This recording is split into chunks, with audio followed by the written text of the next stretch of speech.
people think, you can make certain things happen. You can definitely put them in the atmosphere, but like Jake Paul definitely didn't want any of the smoke. A lot has gone down since I last saw you, my friend. Jesus, just a whirlwind. You got a divorce. You hooked up with a new girl. You got a baby. You're painting your fingernails yellow now. You don't work for WWE anymore. You work for New Japan. Gotten into a little bit of a trouble. And I think you're doing a pay-per-view here in Tampa, maybe in the next couple weeks or so. You have reached out to Jake Paul and told him he was a pussy. And I mean, for real. Like, that's for real. You told him, listen, bitch, if you want to start signing people up to fight, I'm right here. I'll practically do it for free so I can whip your ass and show everybody how much of a fraud you are. I think right, you're doing cameos. You're back on the cameo deal because, man, you were really before Vince shut it down, man. You were killing it on cameos, weren't you? I was killing it on cameos, pretty good. Yeah, pretty good. And Vince put that down to zero. And, yeah. They put it down to zero, and then the other stuff they were doing, they were taking a huge chunk of money, so. You didn't really benefit unless you did it on your own or weren't with WWE when you first started. And one of the biggest misconceptions is, because I know a little bit, people that have been through, I obviously know quite a bit about the backstory and the politics involved in for WWE, nonetheless, first one of the day. And, unless you're really, really, really over, you don't really make that much money. I mean, you're working 250 dates. You're doing dark matches. You're getting a percentage you're kind of getting screwed on your merch. But, I mean, unless you're one of the top guys, you're busting your ass, not making a lot of money. They're paying you in the rub, in the WWE rub, and hopefully, and then, you got to be with them for 4, 5, 6, 7 years in order to get that money push, so to speak. And, I heard that you're actually doing more money with New Japan and doing indies than you were with, it's not as sexy as Vince per se, but you're doing more money. Well, I'll agree with that. I guess it's not as sexy as Vince. But and by the way, Vince ain't too sexy right now, the trouble he's in.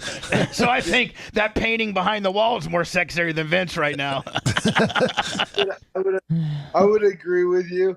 I think with everything there's perks. I think with WWE, the big perk is you get a guaranteed check every week. Even if it's big or small, that check is going to clear every week, and you got it. Well, when you're working in the Indies, New Japan, some weekends are extremely profitable and you do extremely well. But then there's some weekends where you don't work at all, And dealing with some of those independent shady son of a bitches going back at the end of the night to get your money. You sometimes might have to use some of those jujitsu skills in order to get your bread. Yeah. With a lot of the indie companies, sometimes that's a problem. I usually make it pretty clear what my rate is and before I show up. But I'm also one of those guys, if you short me, I'm not going to make a big deal about it. I'm just never going to work for you again. Well, and there might be an ass whipping too, right? I mean, if a guy shorted you because you could see the house wasn't that good and you could do the math, you probably catch a guy a break. But the guy killed it and he tried to short you. I think there might be some shoot style fighting going on, my opinion. Yeah, well, a lot of times I get that with the signings. I do a lot of meet and greets now, and I draw really well.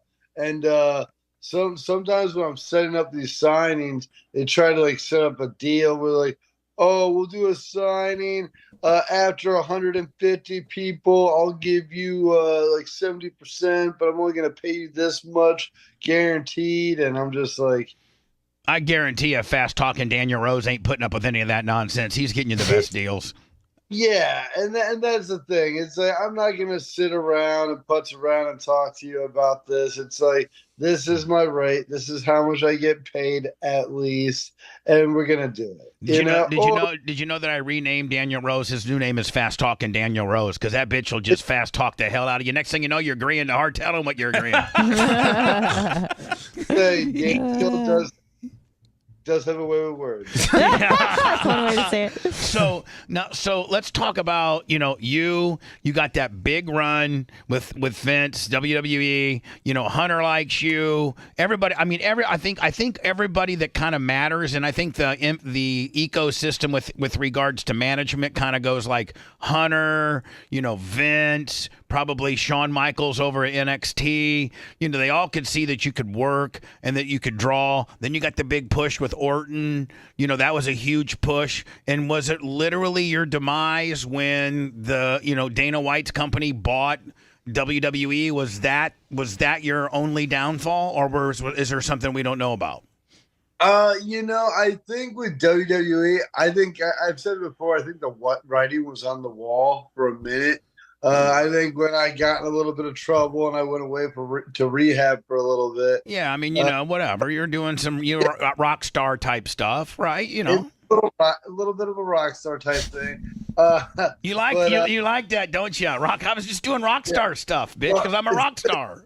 It sounds better than narcotics, for sure. It sounds better than narcotics and cocaine, doesn't it? Yeah. So, yeah, I forgot what we were talking about. We were talking about, I thought maybe your demise might be when Dana bought when Dana's company bought the company, but you're saying you actually had gotten in a little bit of trouble prior. Yeah, I think honestly that didn't help, and I think I was on the chopping block before that. They cut a lot of my merchandise even before the merger and other things. But I think that didn't help them merging, but also just bringing TKO on. And I think they're looking at how much money they were spending on certain people and et cetera.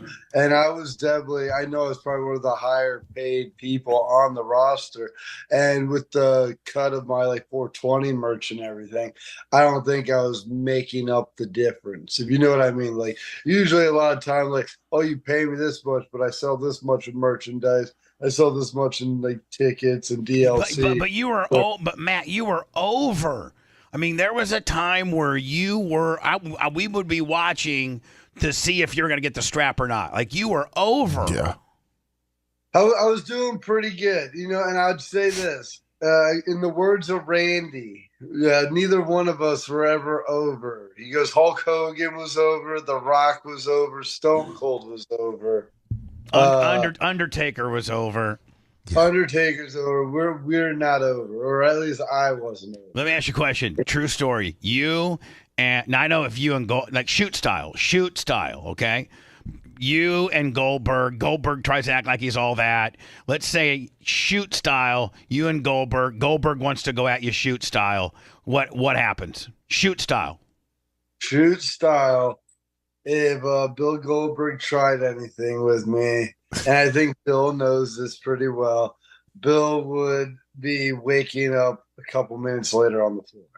And that it would either be by knockout if I kicked him or punched him in the face. Would you stand with Bill, or would you take him down? Well, I think with Bill's style, because he's so aggressive, he'd probably, come at me pretty hard, and we'd probably end up on the ground, right? And then I'd probably submit him pretty easily because my jiu-jitsu is pretty good. Well, and your jiu-jitsu is real good, and I think you just, as if you weren't before, but I think it's official. You're now a Gracie black belt.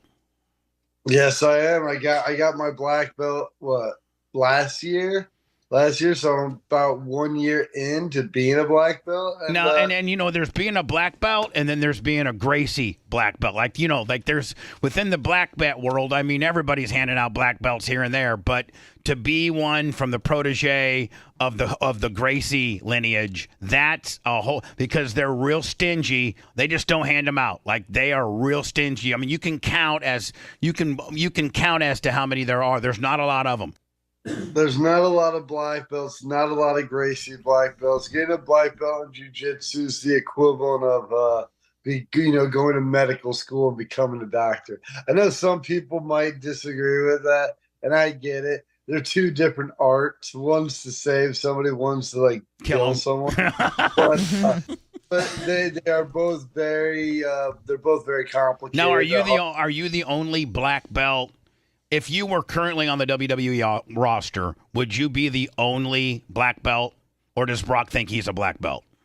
Well, I don't think Brock has a black belt. I think I'd be the only other black belt on the roster. But there are guys like say like Brock or Bobby Lashley, and they don't have black belts, but they're also Division I wrestlers or heavyweights. You know what? Probably the last guy. If I might be wrong, the last guy that may have been a black belt and wrestled might have been Ken Shamrock. That might have been besides you. That might be the only other instance of that. Maybe. I believe that. But I'll say this. There are multiple camera guys that work for WWE that are black belts. What? And very high level, yes, and they're high level black belts. Like we'll tap like the whole roster. So you're saying there's a guy that's standing behind a camera trying to get that chair shot, that ultimate chair shot, because the people in the gorilla position are yelling at cameraman 5, get that tight shot, when really he could whip the entire roster's ass if he wanted to. Correct. And there's a couple of them. Like I didn't know that. I thought there's only like one, but there's like 2 or 3 black belts, and 2 of them are working the cameras, and I think the other one is doing like lighting.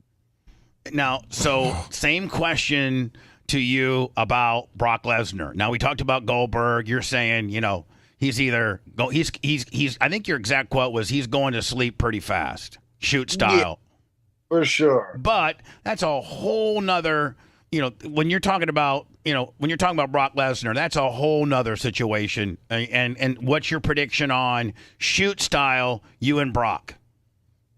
Shoot style, me and Brock. I mean, it is Brock Lesnar. The guy weighs like 300 pounds and he's all muscle. So he's a little dangerous. I'd say this. The one thing with Brock is his stand-up is pretty atrocious. He is extremely athletic. And if this is like a shoot in the street, I might have a problem. Maybe. No, we're talking shoot in the octagon.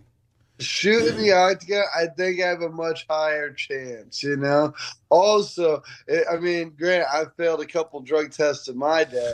Usually not for performance-enhancing drugs. No, hold on. You only fail rock star stuff. Say it. Yeah, I only fail for rock star stuff. You're not failing because you did 3 cc's of test with a Winstrol chaser. Yeah, I'm not trying to be the strongest. You know what I'm saying? Yeah. So if we're drug testing and you can't have any PEDs, man, you're whipping that ass, aren't you? I think I would put the beats on them. Yeah, I've trained with a lot of people that have been on performance enhancers, and it's one thing when you train against or like fight them when they're on them, and when they're not on them, it makes a huge difference when somebody's been using steroids or performance enhancers and they're no longer on them. And in my experience, I've gone against guys that were like beating me pretty badly every day in practice to like a week later, just beating the crap out of them, and there's nothing they can do about it. And it definitely plays like steroids play a huge part, especially in combat sports, because it's like one-on-one fighting. We had back in the day, one of the things that I was one of the very first people to actually ask Kurt Angle about that infamous when him and Brock tied it up, shoot style. And I was one of the very first to get that story. Him and then Jerry Briscoe went on to tell it. But supposedly, Kurt says it was a little closer than people have exaggerated, but Kurt had him pretty decently. I mean, I think the difference of an NCAA champion versus an Olympic champion. And Brock for years was avoiding it. You know how the boys get to the building a little bit early. They'll go out and walk their match out. Okay, go out, hit the ropes a little bit, walk through their match. Well, Brock would always make sure that Kurt wasn't in the building when he was walking his match out. And one day Kurt came early and caught Brock out in the ring. And I guess handled him pretty. I mean, you were, obviously part of the WWE roster. Was there an ongoing urban legend about that particular story? I wouldn't say urban legend. It was a very well-known fact that, one of the times that Kurt Angle put the beats on Brock, amateur wrestling, But that stuff still happens to this day.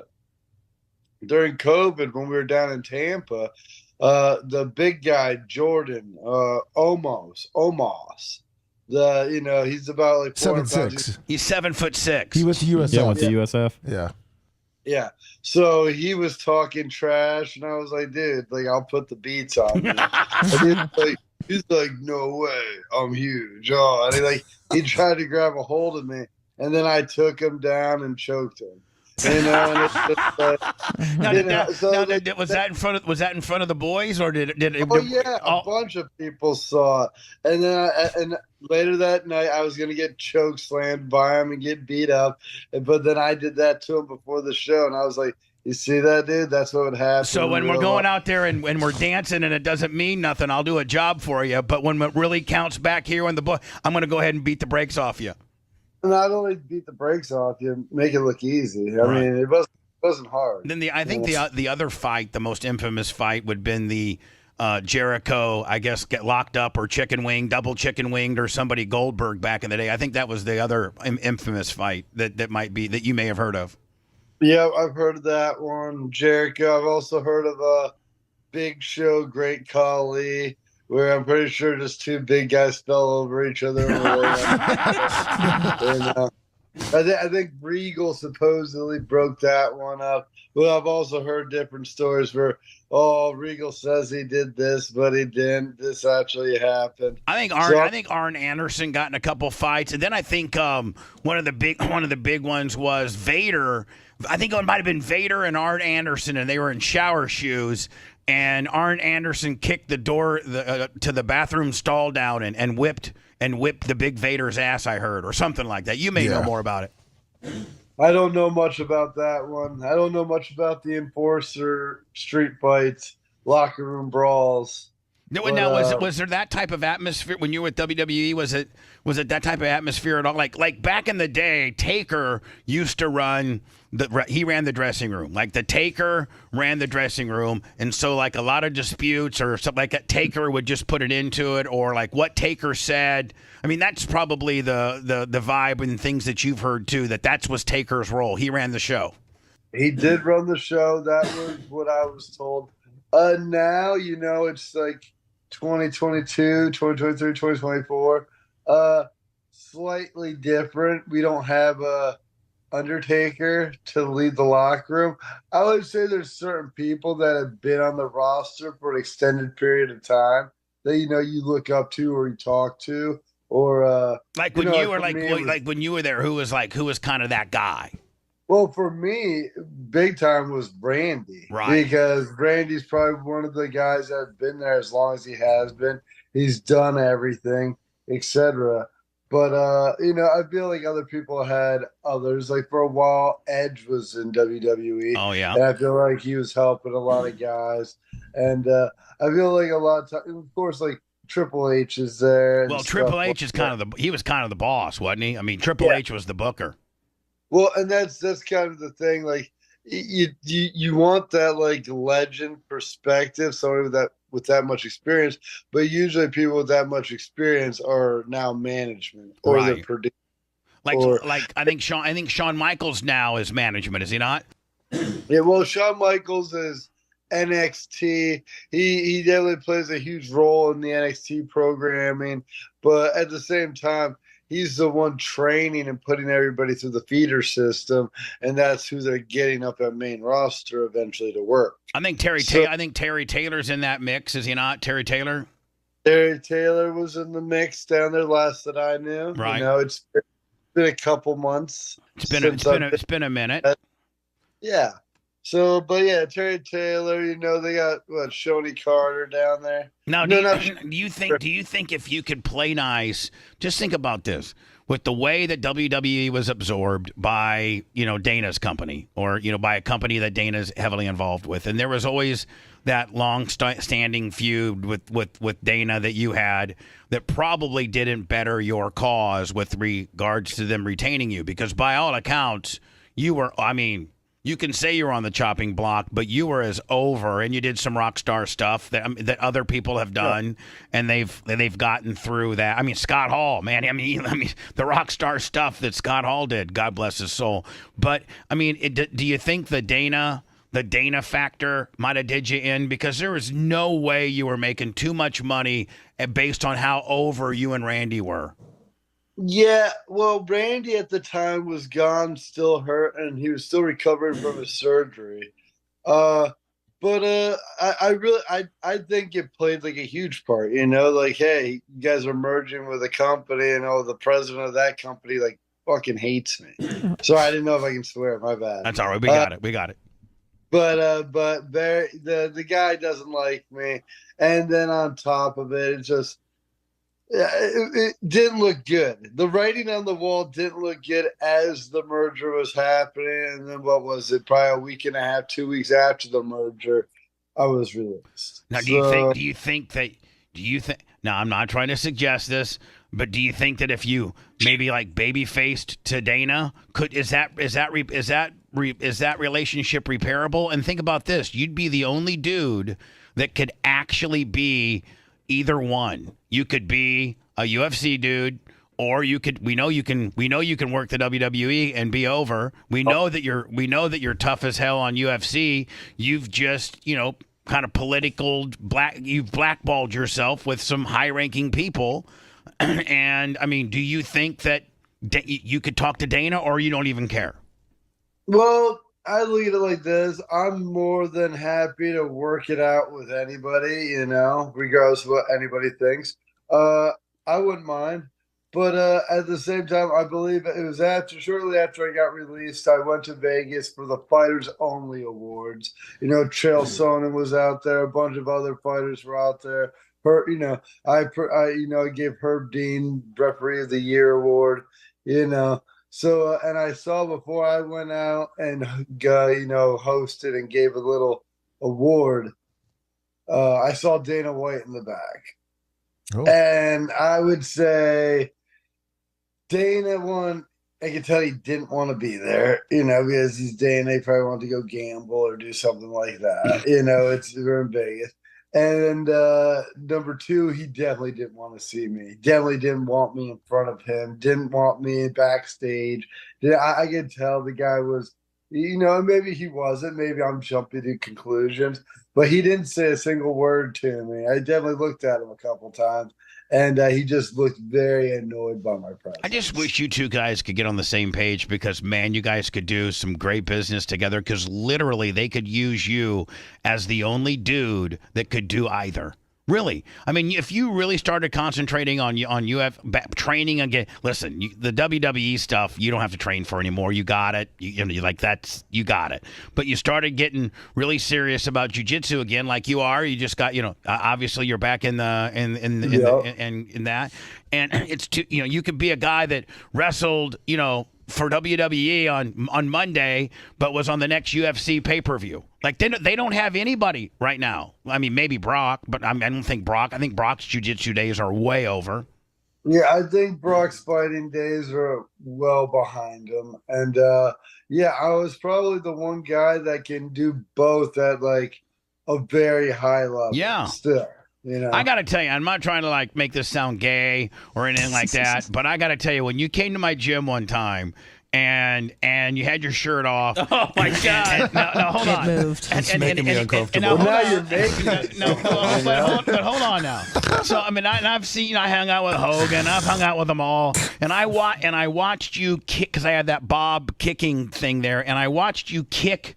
And the velocity and just how hard you were hitting this thing. And then I said, hey, let's lock up a little bit. And I kind of grabbed onto you, and you're just like a straight piece of cartilage. Like, you're just core strong, like a freak. And again, I don't think you've ever been on roids or nothing. You're just I think, Lummy, I even came back on the air the next day and be like, man, I grabbed a hold of Matt Riddle, and that guy is just... You said he was solid. Solid.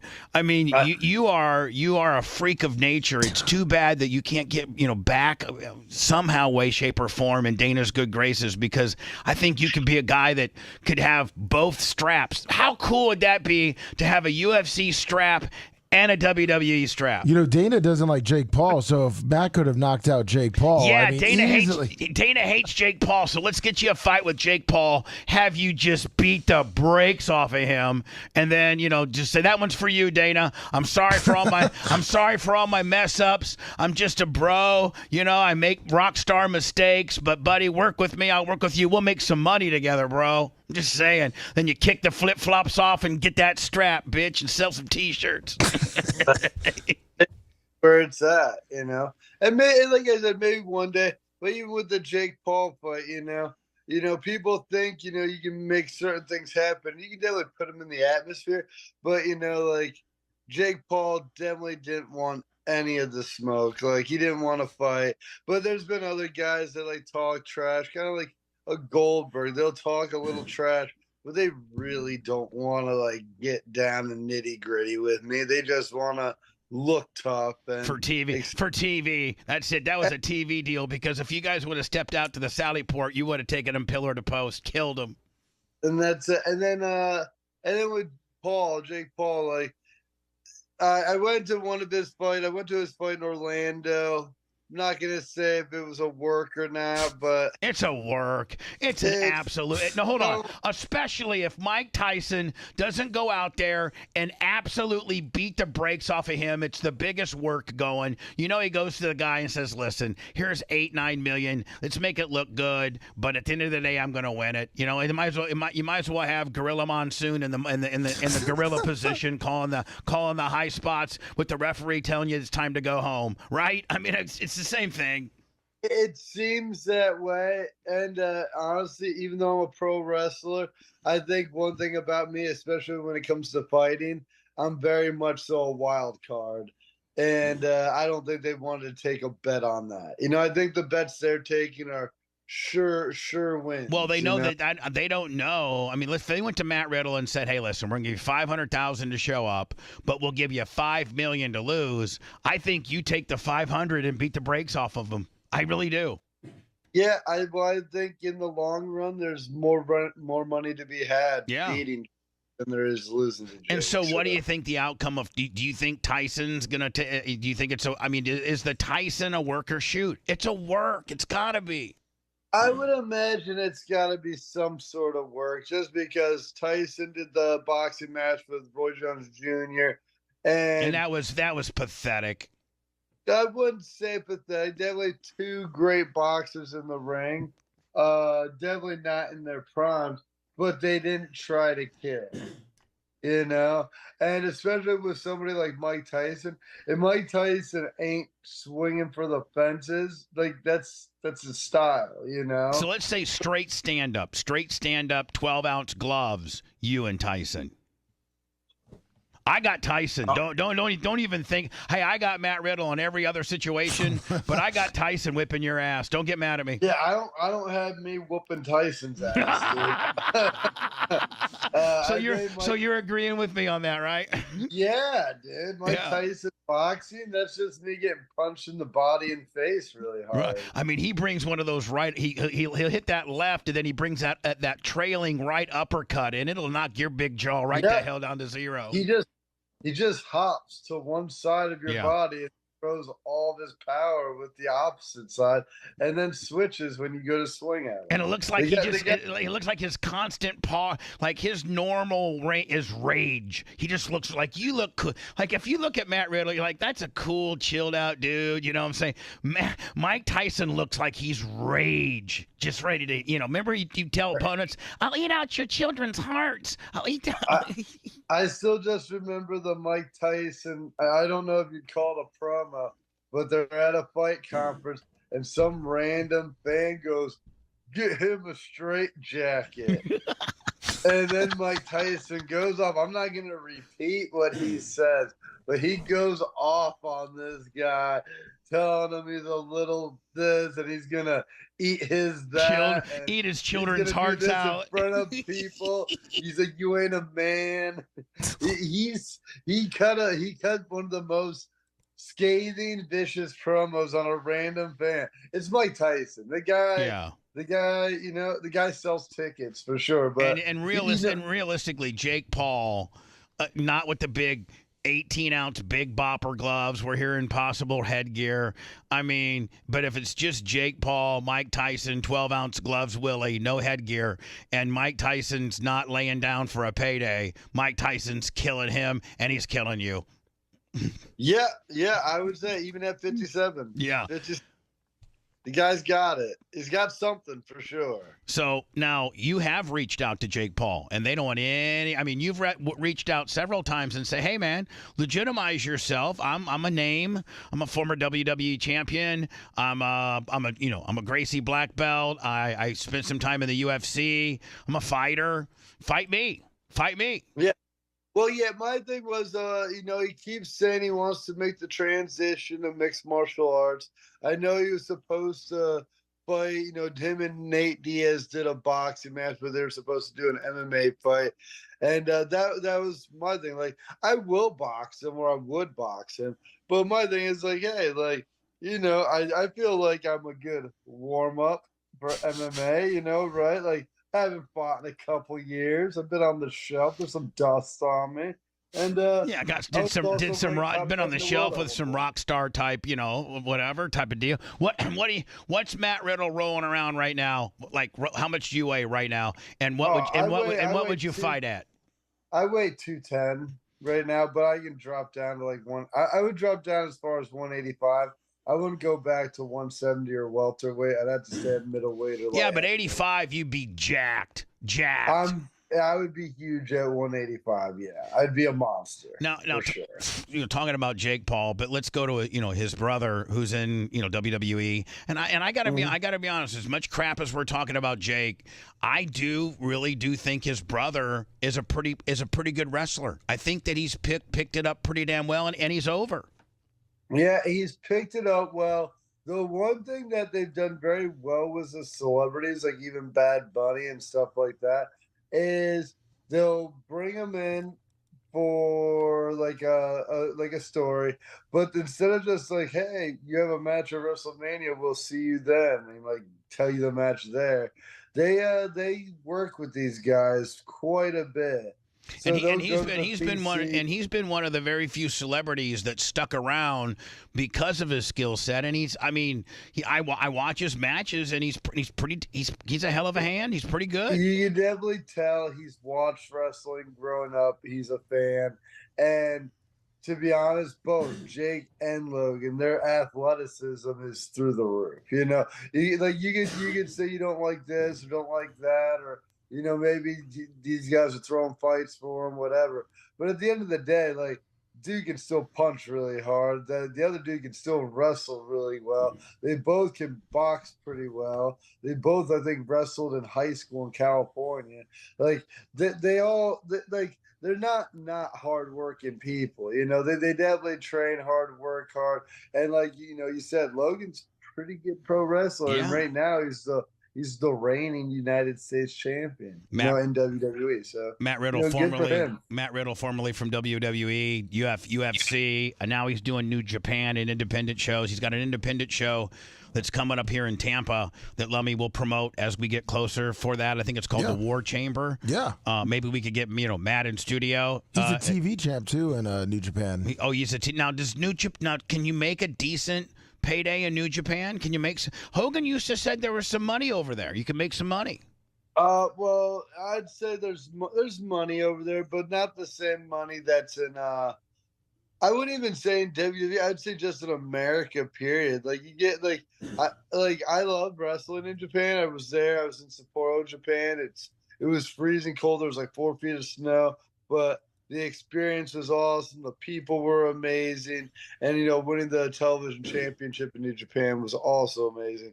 But when it comes to money, like, I feel like, I make more, say, somewhere like Ireland or England or Scotland or America. But like, say, like, I can still make money in Mexico. I can still make money in Canada. I can still make money in Japan, make money other places.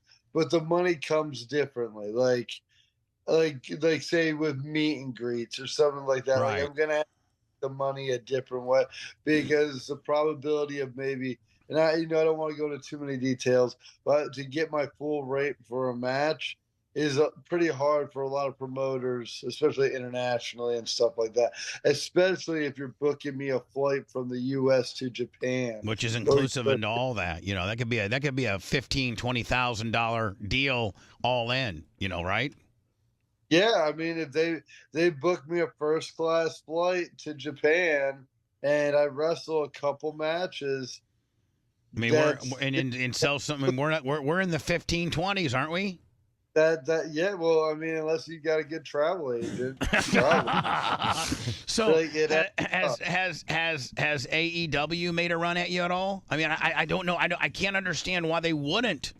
Well, the thing with AEW is, one, I'll say this: they have quite a roster already, and they have it pretty full. They've had it pretty full. And I think with everybody that was released when I was released, like say Nick Nemeth, Dolph Ziggler, Mustafa Ali, and others, I don't think any of us have wrestled for AEW.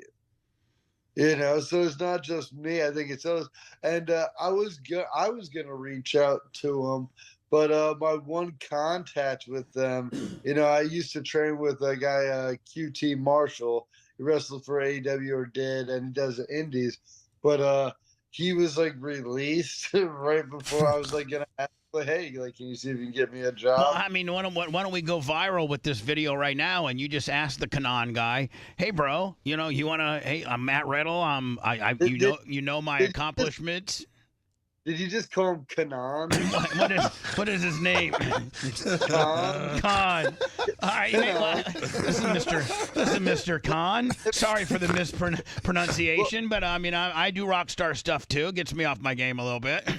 I hear that, and I'll say this. So another reason why I haven't really gunned at or really approached AEW like that is I kind of like doing what I'm doing now. Like right now with New Japan, I work matches, but it's more like a pay-per-view setup. I don't have to worry about commercial breaks, times, weekly TV. And I get it, weekly TV, like that's something people work up to. But I've also been doing weekly TV for like the past 7 years. I know, but I mean, Khan's got that he's got that big money. You think Jericho made the first switch, and I mean, why not you get up in the mix, my friend? Well, I'm definitely not against it, but I think for right now, I want to stick with the kind of the indies. I like New Japan. I'm working MLW down in Tampa for like a pay-per-view, and right now it's paying the bills. I have my own line of merchandise.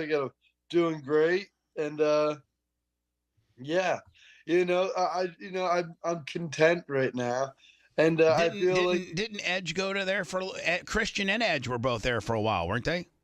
Yeah, Christian and Edge are still both in AEW. Oh, they are. Now. Oh, they are. Okay, great. But by the way, both great guys, great dudes, man. What they are. Oh, Adam is the best. He's so cool.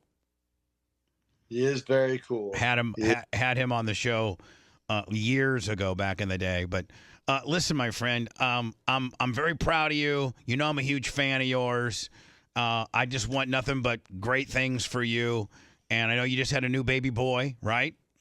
Little Matthew, I did. Thank you. Yep. And are you getting to see? I think one of the reasons why you picked Orlando. I know you're living on the West Coast a little bit, but I think one of the reasons why you picked Orlando is so that you could be closer to your kids that live in Ocala. So I think that's admirable. That's cool. Are you getting to see your kids a little bit? I saw it's spring break this week, so I saw him yesterday. We took him out to some sushi, and my parents are visiting Florida, so they're visiting as well. So got the whole gang together. It was really nice. Probably not a lot of rock star going on. Just probably right down the straight and narrow. No rock stars. We had some Sprites and some tuna nigiri. Hey, listen, buddy, let's do this more often. Just a Matt Riddle update, Matt Riddle minute, and just to see what's going on in your world. And I look forward to promoting the Tampa event, for you. And fast talking Daniel Rose will never steer you wrong. You know that. I know that, Daniel. Fast talking DR. You like that? Daniel Rose. Yeah. Fast talking Daniel Rose. He's the guy that should have been like your manager. You know what I'm saying? Yeah. Well, managers, Yeah, I've had a lot of managers in my day. It's never the greatest experience, at least in my experience. But maybe Daniel Rose. No, not Dan. Yeah, fast talking Daniel Rose. Let's get it right now. We're trying to build a brand right now, buddy. Fast talking Daniel Rose. Hey, Matt, good talking to you, my friend. And let's have you on before the Tampa deal. And just please know how much I appreciate you, and I'm here to help you any way, shape, or form, bud. Likewise, love you too, bro. Thanks for having me on again, and I'll see you in a couple weeks. I'll come into the studio. Oh yeah, and you can slap the crap out of Lummy again. That was our best. That was our best viral video ever. Yes, and Lummy, I love you. It's been too long. Can't wait to see you again. Can't wait to see you, Matt. See you later, Matt. See you, Matt. Take care, guys. Bye now. Thank you, buddy. Appreciate you. Man, I think we got some great stuff there. He's a great guy. I think we got some great stuff there. Don't you guys think? Oh yeah, great guy. I mean, Seth, we could the Goldberg short. Oh, the AEW, the AEW short, the Brock short, right? The making up with Dana short. I can see that stuff all over the wrestling, wrestling websites. If we work it right, if we work it like Shannon Burkett. When do we work it wrong? We What did you call the AEW guy?